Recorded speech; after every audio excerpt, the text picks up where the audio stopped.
Good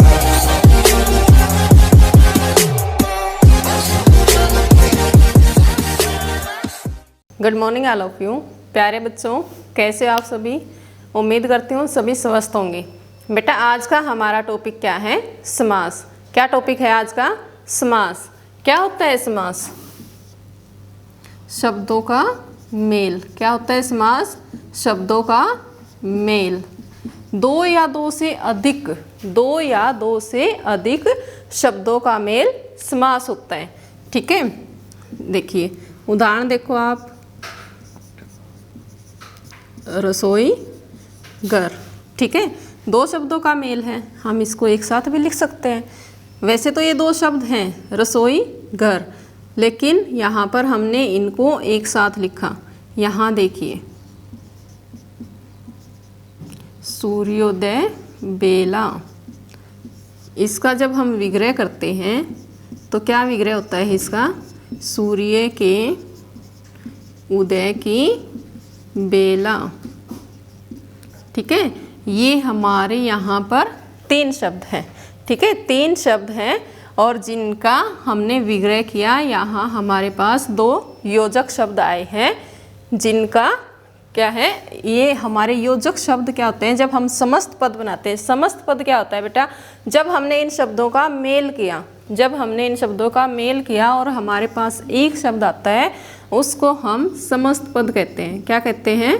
समस्त पद। ठीक है, ये हमारे योजक चिन्ह है। समस्त पद बनाते हुए योजक चिन्हों का लोप हो जाता है। ठीक है, योजक शब्दों का या योजक चिन्हों का। ठीक है, ये हमारा क्या था? रसोई के लिए घर। रसोई घर क्या होता है? रसोई के लिए घर।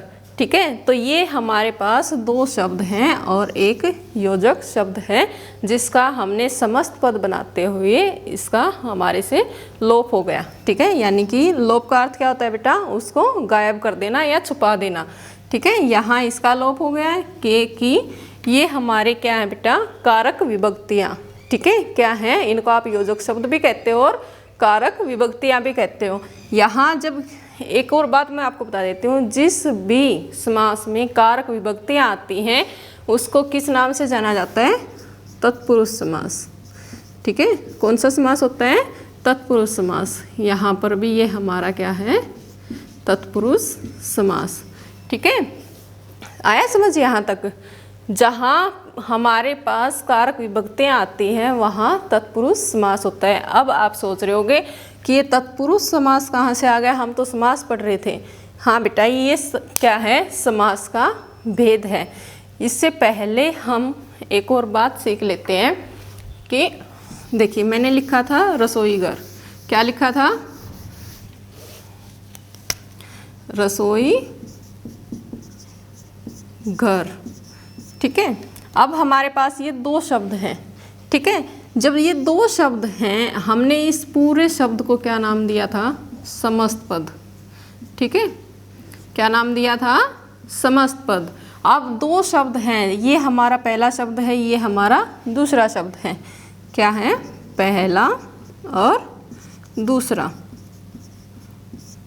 ठीक है, आप इसको पहला दूसरा भी कह सकते हो, या फिर हमारी व्याकरणिक दृष्टि से इनका नाम है पूर्व पद और उत्तर पद। ठीक है, पूर्व पद और उत्तर पद। पूर्व का अर्थ क्या होता है? पहले वाला, और उत्तर का अर्थ क्या होता है? बाद का। ठीक है, इसलिए मैं ये कह रही हूँ, आप इसको पहला शब्द और दूसरा शब्द भी कह सकते हो। अब यहाँ बात आ रही है हमारे पास पद की। क्या होता है बेटा पद? जब हमने शब्द किए थे उस समय भी मैंने आपको बताया था पद क्या होता है बेटा? वैसे तो शब्द ही होता है। ठीक है, वैसे तो पद शब्द होता है, लेकिन शब्द को पद कब कहा जाता है? जब वो व्याकरणिक नियमों में बंध जाता है। यानी कि हमने ये लिखा है, मैंने ये क्या है? शब्द। ठीक है, ये क्या है? शब्द। लेकिन जब मैं लिखती हूँ वह जा रहा है, ठीक है, तब ये वह क्या बन गया बेटा? पद बन गया। इसका हमने वाक्य में प्रयोग किया व्याकरणिक रूप से। ठीक है, यहाँ पर ये शब्द व्याकरण के नियमों में बंध के क्या बन गया? पद। जब तक शब्द स्वतंत्र रहता है तब तक वो शब्द होता है, उसके बाद वो पद बन जाता है। ठीक है, समझ आए यहाँ तक? हमें पता चला ना पहला पद क्या होता है और दूसरा उत्तर पद क्या होता है। ठीक है, इसके बाद हमने क्या देखना है, कुछ बच्चों को डाउट रहता है संधि और समास। ये सोचते हैं संधि और समास एक ही बात होती है। नहीं, संधि और समास में हम अंतर देखते हैं। देखिए यहाँ पर वर्णों का मेल होता है बेटा, संधि में क्या होता है, वर्णों का मेल, और समास में शब्दों का मेल होता है। समझ आया? संधि में क्या होता है, वर्णों का मेल, और समास में शब्दों का मेल। ठीक है, संधि में विच्छेद होता है, ठीक है, और समास में विग्रह।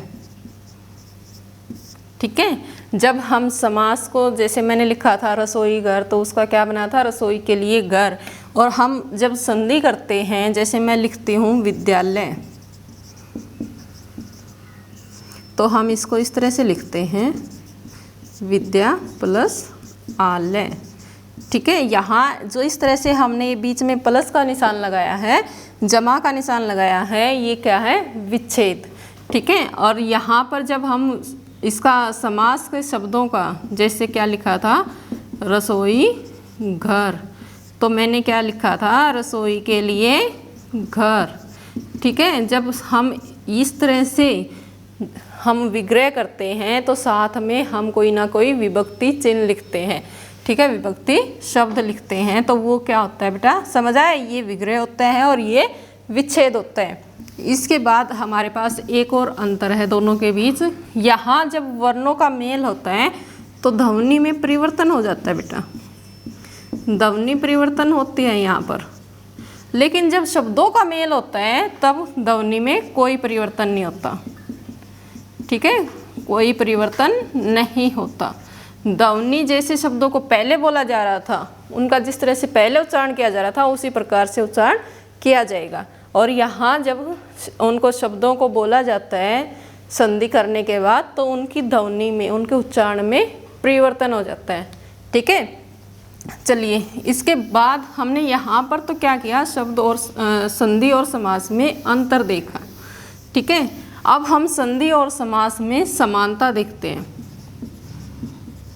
ठीक है, इनमें अंतर है तो इनमें समानता भी है दोनों में। इस वजह से कुछ बच्चों को डाउट हो जाता है कि संधि क्या है और समास क्या है। ठीक है, डाउट तभी होता है ना जब इनमें समानता होती है, अगर अंतर होता तो फिर कोई डाउट ही नहीं होता। ठीक है, तो समानता क्या है बेटा, कुछ शब्द ऐसे होते हैं उन शब्दों में संधि भी होती है और समास भी होता है। देखिए कैसे शब्द हैं वो, शिक्षार्थी। ठीक है, मैंने क्या लिखा, शिक्षार्थी। अब इसका जब मैं समास विग्रह करती हूँ तो क्या होगा, शिक्षा का अर्थी। ठीक है, और जब मैं इसकी विच्छेद करती हूँ, विच्छेद का मैंने आपको बताया था ना क्या होता है, शिक्षा जमा अर्थी। हमारे पास ये चिन्ह आता है विच्छेद के लिए, यानी ये संधि है और ये समास है। इसी तरह से एक और उदाहरण देखिए, हिमालय, हिम का आलय। बताइए ये संधि है या समास? क्या है ये? समास, क्योंकि हमारे पास योजक शब्द आया है। और इसकी संधि क्या होगी, हिम जमा आलय। ठीक है, यानी कि बर्फ का घर। ठीक है, अभी आपको पता चला यहाँ पर ये दोनों का एक जैसा ही है। ठीक है, यानी कि कोई मेन परिवर्तन इन शब्दों में नहीं हुआ है।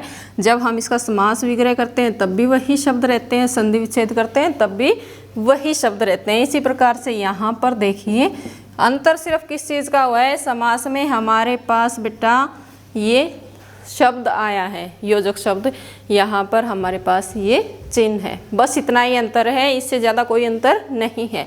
जब इस प्रकार से हमारे पास शब्द आते हैं जिनमें संधि और समास दोनों के नियम लगते हैं, वहाँ ऐसे शब्दों में शिक्षार्थी, हिमालय, बहुत सारे ऐसे शब्द होते हैं जिनमें दोनों नियम एक ही प्रकार से काम करते हैं, एक जैसे होते हैं, तो वहाँ हम पहले समास देखेंगे ना कि संधि। समझ आया?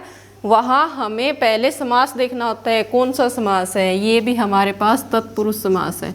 मैंने अभी अभी आपको बताया था ना कि जब हमारे पास कारक विभक्ति आती है वहाँ तत्पुरुष समास होता है। ठीक है, यहाँ पर भी हमारे पास कारक विभक्ति आई है, तो ये भी कौन सा हो गया?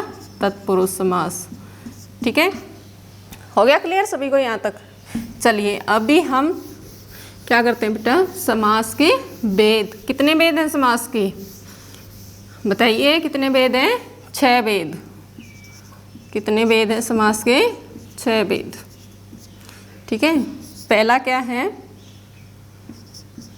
तत्पुरुष समास।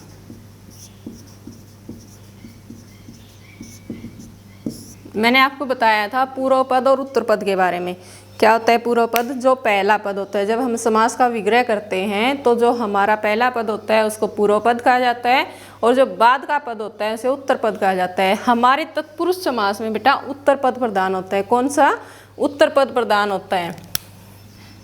ये हमारी डेफिनेशन है। जिस समास में उत्तर पद की प्रधानता होती है और साथ में क्या होता है?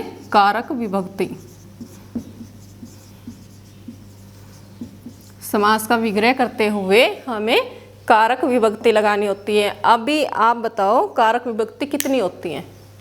कितनी होती हैं? 8। हमारे पास कारक की 8 विभक्तियाँ होती हैं, लेकिन हम यहाँ तत्पुरुष समास में सिर्फ 6 का प्रयोग करते हैं। जो हमारी पहली और आखिरी होती है उसको हम छोड़ देते हैं। ठीक है, जो हमारी पहली कौन सी है बेटा? कर्ता, और आखिरी हमारी कौन सी है? संबोधन। ठीक है, जिनको हम छोड़ देते हैं। उसके बीच की हमारी जो 6 विभक्तियाँ हैं उनको हम तत्पुरुष समास में प्रयोग करते हैं। ठीक है, अब तत्पुरुष समास के आप उदाहरण देखिए।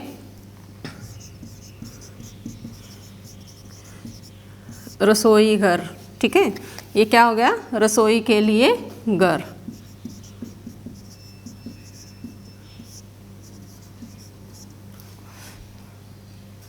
इसके बाद देखिए मदमाता। मद से भरी माता। ठीक है, ये हमारे पास हमारी कारक विभक्तियाँ आ रही हैं। ठीक है, इसी प्रकार से हैं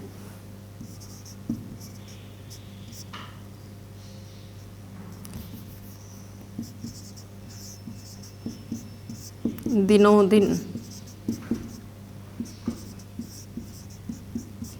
दिनों के लिए दिन। ठीक है, और भी बहुत सारे उदाहरण होते हैं जिनके हम जब समास विग्रह करते हैं हमारे पास उनके कारक विभक्तियों का प्रयोग करके उनका विग्रह किया जाता है। ठीक है ना। इसके बाद हमारा दूसरा समास क्या है बेटा? कर्मधारय समास। क्या है? कर्मधारय समास।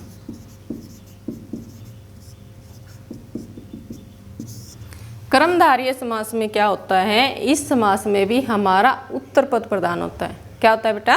उत्तर पद प्रधान।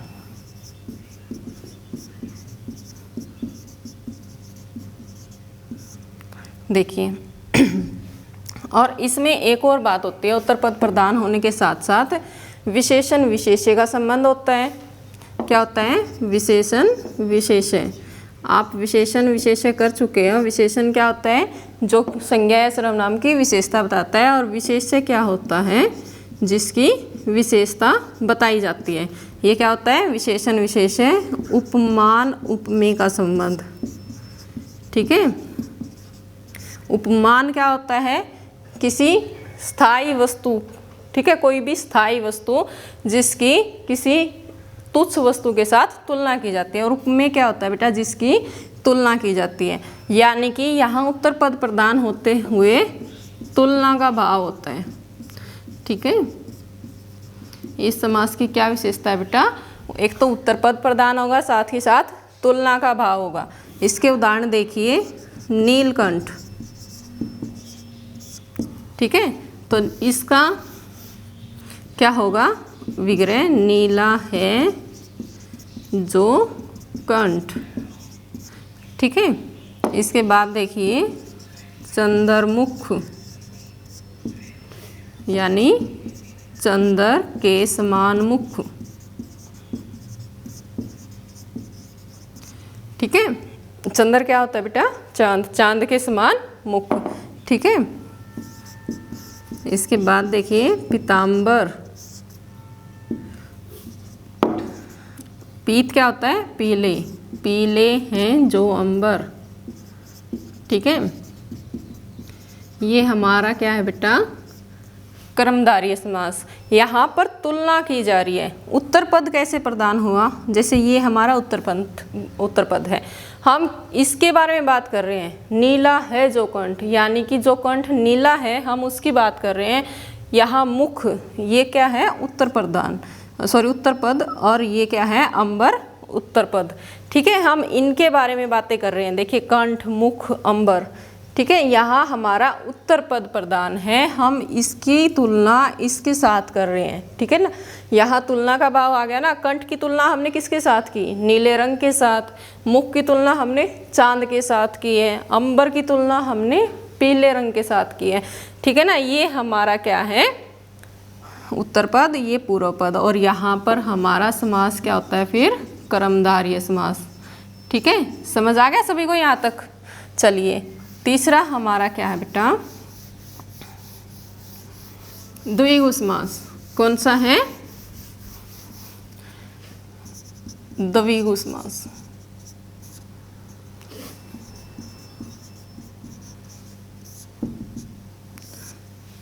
देखिए द्विगु समास में बेटा संख्या होती है, ठीक है। पहला जो पद होता है हमारा वो संख्यावाची होता है, ठीक है। और दूसरा पद इसका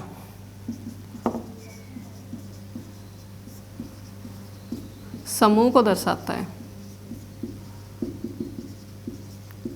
ठीक है। जो इसका दूसरा पद होता है वो समूह को दर्शाता है। देखिए इसके उदाहरण देख के आपको समझ आएगा। मैंने लिखा चौराहा, ठीक है। जब आप इसका विग्रह करोगे तो इस प्रकार आप इसको लिखोगे, यानी कि क्या हुआ, चार राहों का समूह,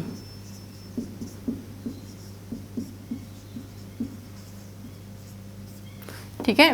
मैंने पहले बताया पहला पद यहाँ संख्यावाची है, ये हमारी संख्या होगी। और दूसरा पद समूह को दर्शाता है, तो ये क्या है, चार राहों का समूह। पंजाब, पांच आबों का समूह,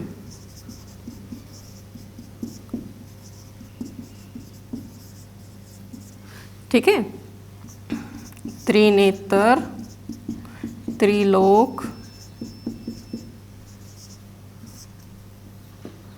दशानन,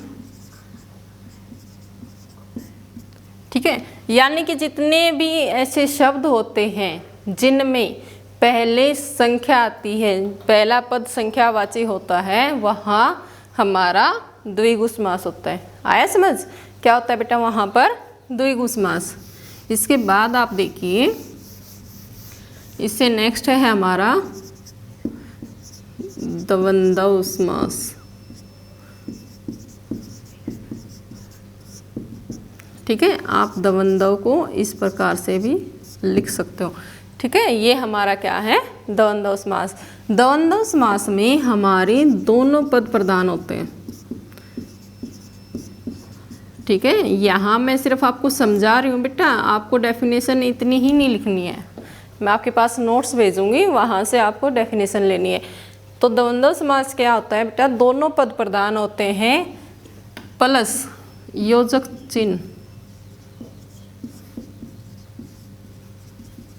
इस समास की विशेषता क्या है, इसमें योजक चिन्ह भी होता है।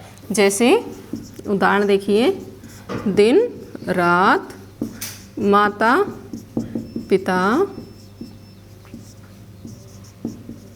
भाई बहन, ठीक है। या फिर धर्म अधर्म, ठीक है। ये हमारे क्या है, द्वंद्व समास के उदाहरण हैं। जब हम इसका समास विग्रह करते हैं, ठीक है, तो हमारे पास शब्द होते हैं और, तथा, अथवा आदि शब्दों का हम इसके विग्रह में प्रयोग करते हैं, जैसे दिन और रात, माता और पिता, भाई और बहन, धर्म और अधर्म। ठीक है, ये क्या हो गए बेटा, द्वंद्व समास के उदाहरण हो गए। ठीक है, इसके बाद हमारा समास आता है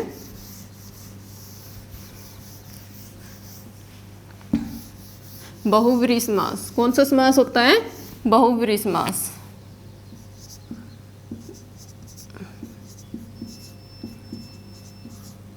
बेटा ये बहुव्रीहि होता है। ठीक है, आप लोग उच्चारण में भी गलती करते हो, बहुव्रीहि बोलते हो, नहीं, बहुव्रीहि समास। ठीक है, क्या होता है, बहुव्रीहि समास। ठीक है, अब इस समास में क्या होता है, ना तो पहला पद प्रधान होता है, ना दूसरा पद प्रधान होता है, यानी ना उत्तर पद प्रधान होता है, ना पूर्व पद प्रधान होता है, बल्कि कोई अन्य पद प्रधान होता है। ठीक है, यहाँ इस समास में हम किसी तीसरे की बात कर रहे होते हैं। आया समझ। ये समास हमारा बहुव्रीहि समास वैसे तो कर्मधारय समास से मेल खाता है, लेकिन यहाँ हम किसी तीसरे की बात करते हैं तो इसमें तीसरा पद प्रधान होता है। ठीक है, अभी आप लोगों को ये कन्फ्यूजन हो रहा होगा हमारे पास तीसरा पद आएगा कहाँ से। नहीं बेटा, कोई तीसरा पद नहीं होता है, सिर्फ हम किसी तीसरे की बात कर रहे होते हैं, इसलिए हम तीसरा पद प्रदान कहते हैं।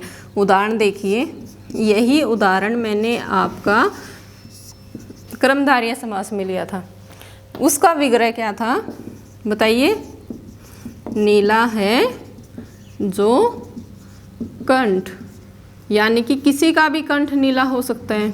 ठीक है, हम बात कर रहे हैं नीला है जो कंठ, किसी का भी हो सकता है, मेरा भी हो सकता है, तो इसके बारे में हमें पता है, हम आपस में बातें कर रहे हैं, तो यहाँ क्या है, कर्मधारय समास। ठीक है, अब भी मैं विग्रह कर रही हूँ बहुव्रीहि समास का। नीला है कंठ जिसका, और साथ के साथ मुझे ये बताना पड़ेगा किसके बारे में मैं बात कर रही हूँ। नीला है कंठ जिसका, किसका है, भगवान शिव का। किसका है बेटा, भगवान शिव का। ठीक है, तो यहाँ किसी तीसरे की बात हुई ना, ये किसी तीसरे की तरफ इशारा करता है, वो क्या होता है बेटा, बहुव्रीहि समास। इसी प्रकार से देखिए, मैंने लिखा था पीताम्बर, ये उदाहरण भी हमने लिया था, है ना। पीला है जो अंबर, ठीक है, वहाँ क्या था, कर्मधारय समास। लेकिन अभी हमने क्या करना है, पीले हैं अंबर जिसके, जिसका या जिसके शब्द यहाँ आएगा सबसे आखिर में, वो क्या होता है, बहुव्रीहि समास। किसके हैं पीले अंबर, भगवान श्री कृष्ण के। ठीक है ना।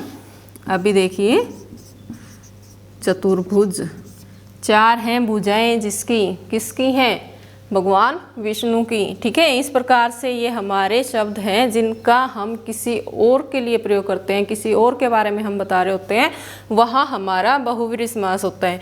ठीक है, अभी हमारा एक और लास्ट समास रहता है अव्ययभाव समास। क्या रहता है सबसे आखिरी, अव्ययभाव समास।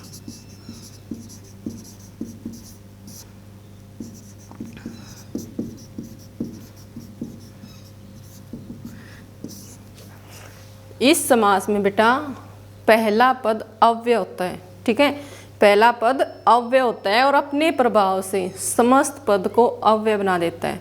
ठीक है, अव्यय क्या होता है, जिसमें लिंग, वचन, कारक, काल की वजह से कोई परिवर्तन नहीं होता, उसे अव्यय कहा जाता है। ठीक है, इसमें क्या होता है, पहला पद अव्यय होता है, साथ के साथ समस्त पद को भी अव्यय बना देते हैं। जिस भी शब्द के सामने अव्यय लग गया और वो फिर पूरा शब्द अव्यय हो जाता है, उसमें कोई परिवर्तन नहीं होता। देखिए उदाहरण, पहला पद अव्यय। ठीक है, मैंने यहाँ लिखा प्रतिदिन। ठीक है, यहाँ ये जो प्रति है ये हमारा क्या है, अव्यय, प्रति जमा दिन। ठीक है, तो प्रति क्या है बेटा, अव्यय है। दिन तो अव्यय नहीं है, लेकिन जब ये साथ में आ गए, दोनों मिल गए, समासिक पद बन गया हमारा, तो इसमें कोई भी चेंज नहीं होगा। ठीक है, जैसे दिन को तो हम बदल सकते हैं, दिन का बहुवचन भी बना सकते हैं, दिनों करते हैं ना, बहुत दिनों से हम नहीं मिले, तो दिन का दिनों हो जाता है। प्रति का कोई परिवर्तन नहीं होता, अव्यय है। ठीक है ना, प्रति यहाँ हम इसको इस तरह से नहीं लिख सकते, प्रतिदिनों। ठीक है, नहीं लिख सकते ना। अभी और उदाहरण देखिए इसके, यथाशक्ति। यहाँ आप ये भी कह सकते हो शब्द के आगे, शब्द के आगे क्या लगता है बेटा, उपसर्ग। शब्द से पहले क्या लगता है, उपसर्ग। तो यथा यहाँ पर क्या है, उपसर्ग। ठीक है, शक्ति के, यथा का क्या अर्थ होता है, अनुसार, तो इसका क्या होगा, शक्ति के अनुसार। ठीक है, यथासंभव, दिनों दिन,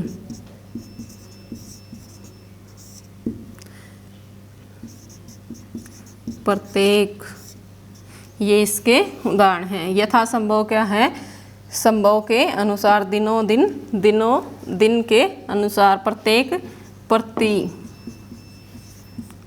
जमा एक। ठीक है, ये यहाँ पर संधि का नियम लग रहा है हमारा, प्रति जमा एक। ठीक है, अभी मैं आपसे एक बात पूछती हूँ, जब मैंने ये बताया कि सभी, यानी कि हम अव्यय होता है पहला पद, और वो पूरे पद को अव्यय बना देता है। ठीक है ना, अभी जैसे प्रति है हमारा अव्यय है। ठीक है, इसके पीछे मैंने लगा दिया प्रतियोगिता। ठीक है, कौन सा समास है ये हमने प्रति लगा दिया, इसके बाद मैंने योगिता लगाया। ठीक है, यानी दो शब्दों का मेल हो गया, प्रति और योगिता का। तो अभी यहाँ बताइए, क्या ये अव्ययभाव समास है या फिर